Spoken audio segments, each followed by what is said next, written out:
Tu peux pas savoir sur les réseaux sociaux le nombre de fois où on me dit, où on me demande comment je peux faire pour gagner plus d'argent, ou comment je peux faire pour augmenter mes niveaux de revenus, ou comment je peux faire aujourd'hui si je gagne très peu d'argent, si je suis au RSA, si je suis à Pôle emploi, si je suis dans une position ou dans une situation précaire pour augmenter mes niveaux de revenus, pour atteindre la liberté financière, etc., ou pour créer de la richesse à partir de 0 euros.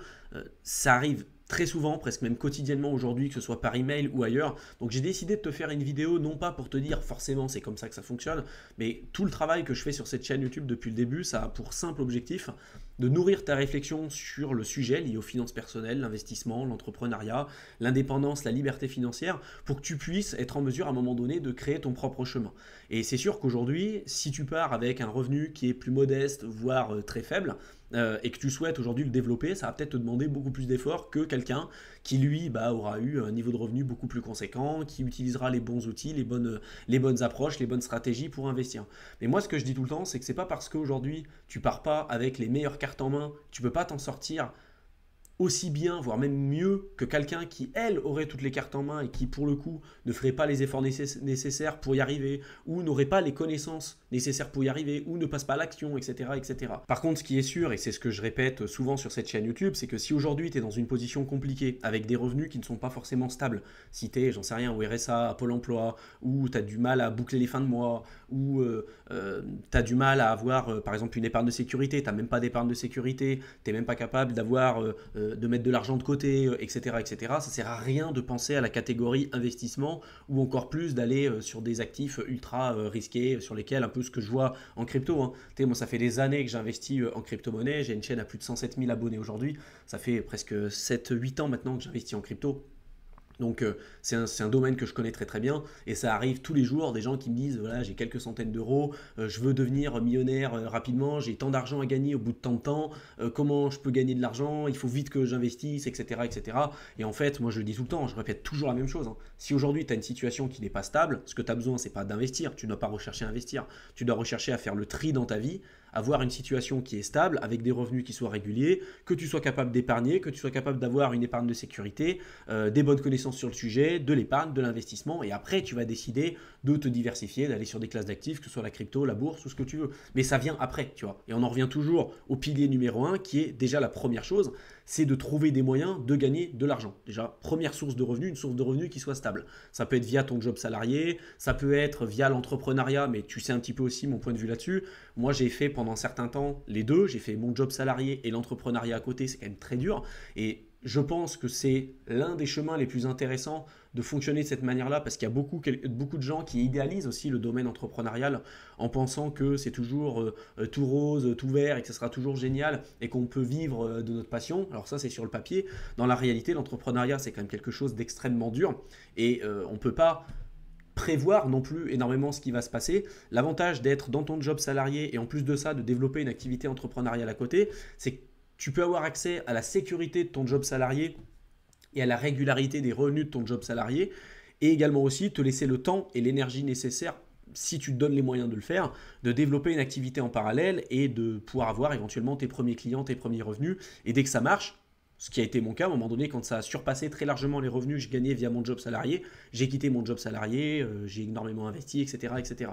Mais tu vois, c'est toujours un équilibre à avoir un petit peu entre les deux. Il y a des gens qui se disent, bah moi je peux pas tout faire, je peux pas faire mon job salarié, je peux pas entreprendre à côté, ce qui est possible. Mais attention, attention parce que voilà, de se dire je quitte tout, je vais dans mon activité entrepreneuriale, il y a énormément de désillusions et je peux te dire que ça fait des années que j'entreprends. J'entreprends depuis que j'ai 24 ans, aujourd'hui j'ai 30 ans à l'heure où je suis en train de tourner cette vidéo. Alors ça se voit peut-être pas physiquement, mais ça fait des années quand même que j'entreprends et je peux t'assurer que c'est quand même très très compliqué. C'est l'une des choses les plus difficiles que j'ai faites de ma vie. Et j'ai fait des études longues, hein. J'ai fait des écoles préparatoires, j'ai fait des études longues, etc. Et j'ai fait des choses aussi compliquées dans ma vie. Mais tu vois, l'entrepreneuriat, c'est vraiment quelque chose de très dur. Mais la première chose à comprendre, c'est déjà de te trouver un moyen pour toi, pour gagner de l'argent. Et souvent, ce qui manque auprès de beaucoup de personnes, c'est d'augmenter leur niveau de revenu. Et pour ça, il faut qu'il y ait un échange de valeur. Donc, encore une fois, via ton job salarié, tu vas échanger ton temps contre de l'argent. Et plus tu vas avoir des compétences élevées, plus tu vas négocier ton salaire, plus tu vas pouvoir avoir une rémunération qui soit en adéquation avec ton temps et puis l'énergie que tu vas mettre dans ton job salarié. Mais souvent, ça va être bloqué parce que tu ne peux pas bosser 40 000 heures par semaine. Hein, encore une fois, on a tous un temps qui est limité. Mais c'est un premier moyen pour toi pour générer de l'argent. Donc moi, ce que j'avais décidé de faire au début, c'est de travailler dans un job salarié, mais dans la vente principalement, parce que je savais qu'il y avait des compétences transversales que je pourrais réutiliser de partout, notamment dans le domaine entrepreneurial et puis même aussi dans d'autres jobs salariés. Et l'avantage de la vente, c'est que tu es tout de suite en lien avec la rémunération, c'est-à-dire que si tu es bon, tu es bien payé, tu n'es pas bon, tu n'es pas bien payé. Tu es rémunéré à la performance, tu n'es pas rémunéré à l'ancienneté. Et moi, ça me plaisait parce que j'avais faim, je voulais augmenter mes niveaux de revenus, je voulais apprendre à devenir bon, et ça m'a permis d'énormément augmenter. Donc ça peut être une manière pour toi aussi d'augmenter tes niveaux de revenus, d'aller peut-être dans des secteurs d'activité que tu n'avais peut-être pas imaginé au préalable, et de te dire, vas-y, je vais bosser dans la vente, ça me permettra d'avoir des compétences transversales que je pourrais monétiser ailleurs, je pourrais lancer une activité entrepreneuriale à côté, je pourrais accélérer, etc. etc. En plus, donc tu peux entreprendre en parallèle de ton job salarié, tu peux aussi entreprendre dans ton job salarié, donc en parallèle de ton job et dans ton job, ce qu'on appelle aussi l'intrapreneuriat. Tu peux décider de prendre des responsabilités dans ton job salarié et puis décider de te faire rémunérer par rapport à cette prise de risque et par rapport à ce que tu vas faire à côté. Tu peux décider aussi de vendre ce que tu n'utilises pas pour augmenter tes revenus ou pour avoir du cash que tu pourras utiliser pour acheter une formation, pour investir à côté. Enfin, tu vois, en fait, développer et augmenter tes niveaux de revenus ou augmenter ton capital, il y a plein de manières de pouvoir le faire. Moi, en général, ce que je m'oblige à faire, j'arrive pas tout le temps à le faire, mais j'essaye de m'obliger à le faire, c'est que quand un objet, je l'utilise pas pendant plus d'un an, en général, je vais trouver un moyen pour pouvoir le vendre. Sur le Bon Coin, un peu de partout ailleurs, je vais acheter des produits, des t-shirts, tout ce que tu veux en général de seconde main. Je ne vais jamais acheter de première main parce que des fois tu peux avoir des t-shirts tout simples, des trucs ça peut valoir 70, 80, 90 euros un t-shirt blanc ou un t-shirt noir. Je m'en fous de payer 80 ou 100 euros. Aujourd'hui, j'ai très largement la capacité de pouvoir le faire si tu veux. Mais tu vois, c'est de te dire, est-ce que cet argent-là que tu vas utiliser là-dessus, est-ce que ça les vaut vraiment? Et surtout, est-ce que cet argent-là, il ne peut pas être mieux utilisé différemment? Pour te former, pour investir, pour te développer des nouvelles compétences, pour augmenter tes niveaux de revenus, etc. etc. Mais c'est toujours un échange de valeurs. Et aujourd'hui, le meilleur moyen pour ceux qui veulent se lancer, notamment sur le web, dans l'entrepreneuriat, c'est de proposer un service. Un truc tout bête, tiens, tu sais faire des sites web, tu te formes à faire des sites web. Tu peux très bien proposer ton service. Aujourd'hui, tu as plein de restaurants partout en France qui ont des sites web claqués au sol. Toi, si tu es capable de faire des sites web avec des bonnes présentations je sais pas, de leurs produits, de leurs tables et de ce que tu veux, tu peux te faire rémunérer par rapport à ça. Tu peux être le spécialiste là-dessus. Ça peut être le spécialiste sur le référencement naturel, le spécialiste pour faire des miniatures sur YouTube, le spécialiste pour faire le montage des vidéos sur YouTube. Il y a plein de microservices que tu peux faire. Et d'ailleurs, il y a plein de plateformes aujourd'hui qui existent, comme Fiverr, comme 5euros.com, qui sont des plateformes sur lesquelles tu peux trouver des clients qui vont faire appel à toi pour des microservices, des micro-tâches, et tu peux te faire rémunérer par rapport à ça. C'est plus simple que d'essayer de développer par exemple des business à audience comme ce que moi je fais depuis un certain temps et que je présente sur le programme que tu retrouveras dans la description de la vidéo qui s'appelle YouTube Elite, où je t'explique comment tu peux utiliser le levier de YouTube pour lancer une activité entrepreneuriale. Ça, il y a des choses super que tu peux faire par rapport à ça. Et après, une fois que tu as une audience, tu peux décider de la monétiser comme tu souhaites, d'une manière ou d'une autre, via de l'affiliation, via, je sais pas, du dropshipping ou ce que tu veux. Il y a plein de manières aujourd'hui de le monétiser. Mais pour moi, la meilleure façon pour lancer rapidement une activité et devenir bon, tu prends quelques mois pour te former sur un sujet, devenir bon à l'intérieur, sur le montage vidéo, sur le référencement naturel, sur les miniatures, sur peu importe. Et après, tu proposes ce service à ceux qui en auront besoin. Ça fonctionne vraiment très bien et ça te permet rapidement d'augmenter tes niveaux de revenus. Ensuite, il va y avoir, une fois que tu es capable donc de générer de l'argent et d'augmenter tes niveaux de revenus, c'est d'avoir bien évidemment un niveau de vie qui va être bas pour avoir une capacité d'épargne et aussi une capacité d'investissement. Mais une fois que tu as une capacité d'investissement, c'est être capable d'investir le plus tôt possible. Le plus tôt possible parce que sinon tu te fais ronger ton capital par l'inflation. Et en plus de ça, tous les rendements que tu n'as pas aujourd'hui, c'est tous ces rendements-là qui ne seront pas capables de travailler pour toi. C'est ce qu'on appelle aussi les rendements composés. Et là, je vais te retrouver sur mon ordinateur, je vais te faire quelques projections pour te montrer que même avec des sommes d'argent qui ne sont pas astronomiques, si tu arrives à augmenter de 100, 200, 300 euros par mois ton capital et que tu investis sur, par exemple, les marchés financiers via les ETF. J'ai fait des centaines de vidéos sur cette chaîne YouTube que tu retrouveras dans la playlist bourse où je te parle de ça. Avec les intérêts composés, tu peux obtenir des résultats qui sont très significatifs. Mais ce qui va compter, c'est ta capacité à investir intelligemment, ta capacité à investir le plus tôt possible et des sommes d'argent le plus importante possible. Tu vois, c'est toujours pareil. Si tu veux atteindre la liberté financière en 15 ans en investissant sur des ETF, c'est possible. Par contre, ça va te demander de gagner beaucoup plus d'argent. Si par contre tu te dis, ok, moi je vais investir sur une période de 30 ans, l'effort d'épargne, l'effort d'investissement sera plus faible. Pareil si tu changes de classe d'actifs. Si tu dis, bah moi je ne veux pas utiliser que la bourse, je veux utiliser l'effet de levier de l'immobilier, ou je veux décider d'investir dans les crypto-monnaies, etc., tu acceptes plus de risques. Il y aura d'autres choses qui pourront être faites, mais tu vois, c'est toujours un équilibre à avoir par rapport à tes objectifs, le véhicule d'investissement que tu vas utiliser et les efforts nécessaires et ta capacité aussi à investir dans ces différents écosystèmes, tout simplement. Donc là, je te retrouve directement sur mon ordinateur et je vais te faire quelques projections pour te montrer un peu à quoi ressemblent les intérêts composés.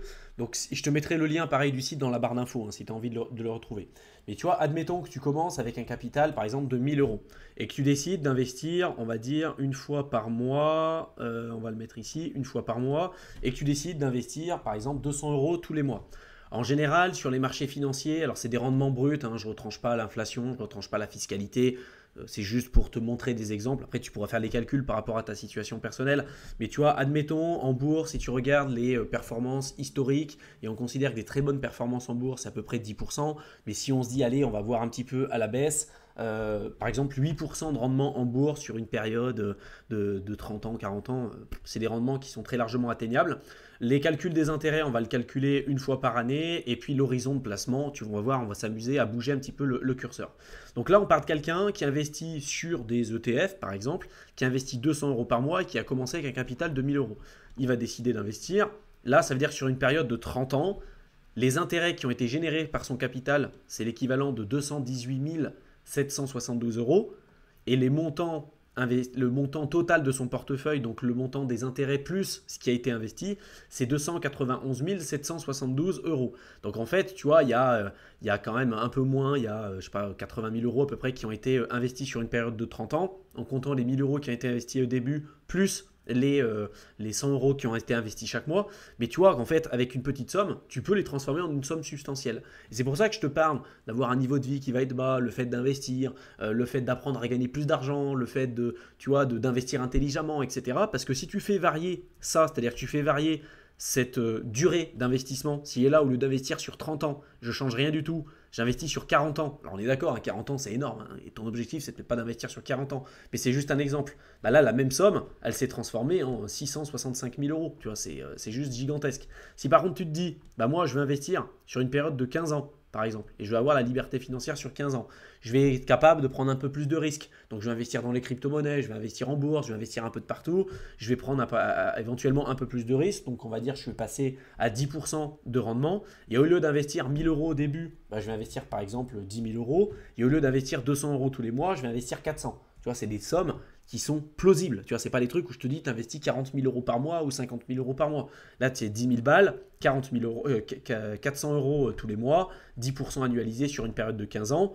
Bah, tu vois, tu as quand même transformé ton argent en une somme assez intéressante. Tu vois. Si par contre tu te dis, moi, je veux avoir la liberté financière sur une période de 15 ans et je veux investir dans le MSCI World ou dans le S&P 500, j'ai pas envie de prendre des risques trop importants et je veux investir cette somme d'argent-là, il y a très peu de chances qu'avec 200 000 euros, un capital de 200 000 euros, tu sois capable d'être libre financièrement.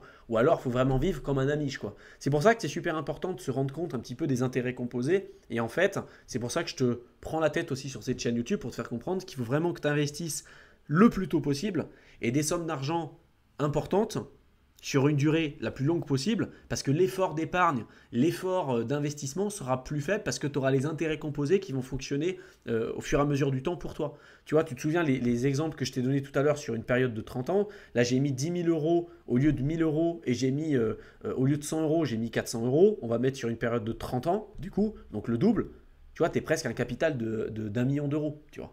Donc c'est ça qui est super intéressant et de se rendre compte au final qu'il n'y a pas de parti pris ou du moins il n'y a pas une vérité absolue, il n'y a pas une stratégie miracle qui va te permettre de devenir millionnaire comme ça du jour au lendemain. La richesse, c'est un processus, ça prend du temps, ça demande de l'énergie et c'est quelque chose que tu vas devoir mettre en place, c'est une discipline à mettre en place comme ça au fur et à mesure du temps. C'est pour ça que quand je te parle de créer de la valeur, créer de la richesse comme ça en partant de zéro, si tu pars vraiment de rien, ça va te demander un peu comme moi, énormément d'efforts pour arriver à obtenir des résultats qui soient conséquents et significatifs. Si tu commences tôt, tu investis intelligemment et tu développes tous les moyens et les outils nécessaires pour augmenter tes sources de revenus, baisser ton niveau de vie, augmenter ta capacité d'épargne et investir intelligemment sur une durée longue, tu auras des résultats qui seront nettement plus conséquents et nettement plus explosifs que quelqu'un qui attendra le meilleur moment pour investir quand il aura, je sais pas, 45 ans, 50 ans ou beaucoup plus tard en se disant ça sert à rien d'investir 50 euros par mois ou 100 euros par mois parce que c'est des petites sommes. Bah, tu te rends compte que des petites sommes, petit à petit, vont se transformer en des sommes de plus en plus conséquentes et à un moment donné, il faut bien commencer quelque part. Mais la plus grosse variable dans l'investissement, c'est pas les sommes d'argent que tu vas investir, c'est vraiment quand est-ce que tu vas commencer. Et plus tu commences tôt, plus tu vas pouvoir mettre en place les intérêts composés et meilleurs seront tes résultats finalement sur le long terme. Par contre, s'il y a bien une chose que tu dois comprendre, c'est que même si tu as la possibilité aujourd'hui avec l'investissement et les rendements composés de pouvoir transformer un petit capital ou des petits revenus en des sommes plus substantielles dans les prochaines années, il ne faut pas que tu fasses les choses n'importe comment et il faut surtout que tu ne te crames pas très tôt dans le cycle. Malheureusement, beaucoup de personnes se crament tôt dans le cycle parce qu'ils décident de se dire voilà, j'ai eu une petite victoire, je ne sais pas, dans mes investissements, j'ai gagné un peu d'argent ou j'ai eu une promotion. Bah, tout de suite, ils vont s'endetter pour acheter une grosse maison, ils vont s'endetter pour acheter une grosse voiture bien trop importante par rapport à leur niveau de revenu et par rapport à ce qu'ils peuvent se permettre.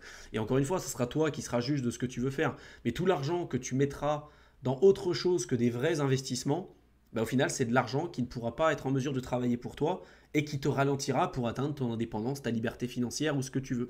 Donc c'est pour ça que c'est super important de ne pas dilapider ton argent n'importe comment, de ne pas acheter si possible, quand tu peux, une voiture à crédit ou de ne pas acheter une trop grosse voiture à crédit. Voilà, de faire attention à toutes ces choses-là parce que même les petites dépenses, ça s'additionne et ça se multiplie au fur et à mesure du temps. Et ça peut avoir un impact qui est énorme sur le long terme, sur les intérêts composés, sur les résultats et la richesse que tu seras capable de créer. Et ce qui est vraiment fascinant en fait avec les intérêts composés, c'est que la somme d'argent, il va peut-être te falloir un certain temps pour générer une certaine somme d'argent. Par exemple, Charlie Munger, qui était le partenaire de Warren Buffett, qui est l'un des plus gros investisseurs de tous les temps, si ce n'est le meilleur investisseur de tous les temps, c'est quelqu'un qui expliquait que le plus difficile, c'est d'arriver à trouver les moyens nécessaires pour générer les premiers 100 000 euros. Une fois que tu arrives à générer les premiers 100 000 euros, les premiers 100 000 dollars, c'est les plus difficiles à avoir. Et après, tu as justement cette spirale qui se met en place et qui va te permettre d'accélérer. Parce qu'il va peut-être te falloir 10 ans pour générer ces premiers 100 000 euros. Puis après, il va te falloir 2 fois moins de temps pour passer de 100 000 à 200 000. Et puis après, encore moins de temps pour passer de 200 000 à 400 000, etc. etc. Et c'est ça, en fait, les intérêts composés. Et tu peux t'amuser avec le tableur que je t'ai présenté un petit peu plus tôt sur le site, en voyant avec les intérêts composés, justement, en fonction des différentes variables qui seront les tiennes, comment ça se représente dans ta situation personnelle et à quelle vitesse ton patrimoine peut augmenter si tu fais les choses correctement et si tu investis le plus tôt possible. Il y a également un livre que je t'invite à lire qui s'appelle The Rich Habits, donc les habitudes des riches. Je te mettrai le lien dans la barre d'infos si ça t'intéresse, qui a analysé un peu comme un des livres que j'avais présenté sur cette chaîne YouTube qui s'appelle The Millionaire Next Door, qui ont fait des études statistiques sur les personnes les plus riches et notamment les millionnaires pour casser un petit peu les idées préconçues que la plupart des gens ont. Il y a beaucoup de gens qui pensent que les millionnaires, par exemple, sont devenus millionnaires parce qu'ils ont hérité, parce qu'ils ont eu de la chance, parce qu'ils ont écrasé les gens et tout. Et en fait, la plupart de ces bouquins te démontrent que d'un point de vue statistique, c'est des gens qui sont partis de rien, c'est les premiers d'une génération ou de leur famille à être devenus millionnaires.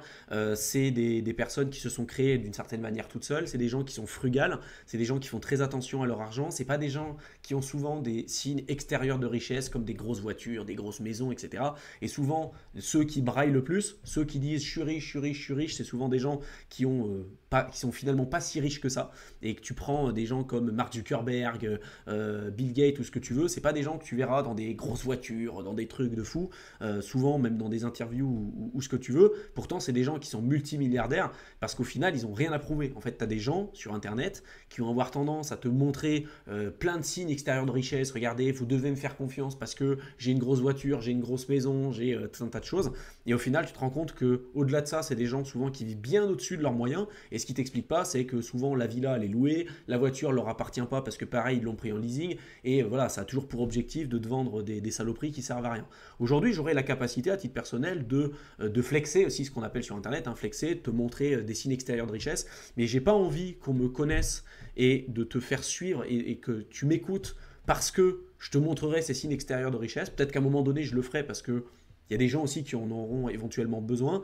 Mais aujourd'hui, j'ai décidé de ne pas le faire volontairement parce que je préfère mieux que tu repartes avec les vidéos que je présente, avec vraiment des choses importantes à retenir et que tu te focalises sur mon discours plutôt que sur le paraître, parce que pour moi, le paraître, c'est pas ça qui est important, c'est pas ça qui va te permettre d'être fier de toi, de t'apporter éventuellement du bonheur, etc. Et pour moi, la liberté financière, l'indépendance, la liberté financière, ça ne se représente pas par avoir une grosse voiture, ça ne se représente pas par avoir une grosse maison, etc. Mais par la liberté, encore une fois, que ça apporte, la liberté de choix, la liberté d'esprit, la liberté de temps, la liberté géographique. C'est ça qui est important, tu vois.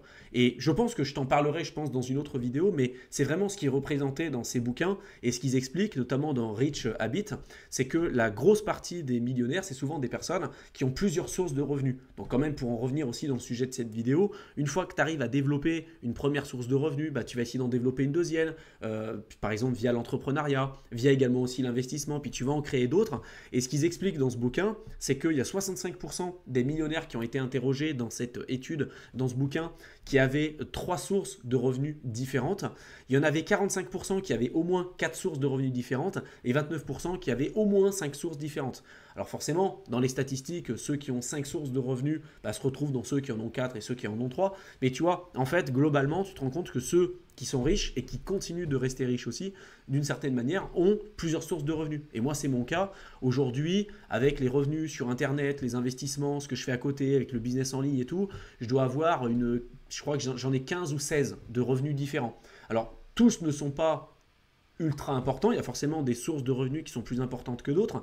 Mais tu vois, c'est d'où l'importance de se focaliser non pas sur une seule et unique source de revenus. Alors au début, tu seras un peu obligé, mais à un moment donné, tu seras obligé aussi un peu de diversifier pour te protéger. Parce que moi, aujourd'hui, avec 15-16 sources de revenus différentes, si demain, il y en a une qui ne fonctionne plus, c'est pas très grave, tu vois, je saurais rebondir, je saurais en développer une autre. Et voilà. Mais après, il faut être capable de te concentrer, de te dire, peut-être que d'en avoir 50, c'est peut-être trop important, surtout si c'est des sommes qui ne sont pas ultra significatives.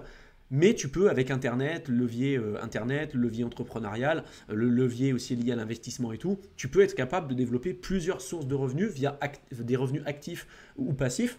Les deux choses aussi peuvent se compléter et c'est ce qui va te permettre in fine d'accélérer, de créer de la richesse et de développer un capital qui pourrait être conséquent et je l'espère pour toi peut-être de te permettre d'atteindre à un moment donné le statut d'indépendance ou liberté financière. J'espère en tout cas que cette vidéo t'aura plu, qu'elle t'aura intéressé, qu'elle t'aura été utile. Si maintenant tu veux aller plus loin sur tous les concepts que j'ai évoqués dans cette vidéo, donc sur les finances personnelles, l'entrepreneuriat, l'investissement, indépendance, liberté financière, je t'ai préparé un programme de formation offert que tu peux rejoindre simplement en cliquant dans le lien que je t'aurai mis dans la description de la vidéo. Donc tu as simplement à cliquer dessus, tu seras redirigé sur une page. Là, tu pourras rentrer ton adresse mail et je t'enverrai le contenu directement dans ta boîte de réception. Je te souhaite une excellente fin de journée et je te retrouve dans une prochaine vidéo. À bientôt.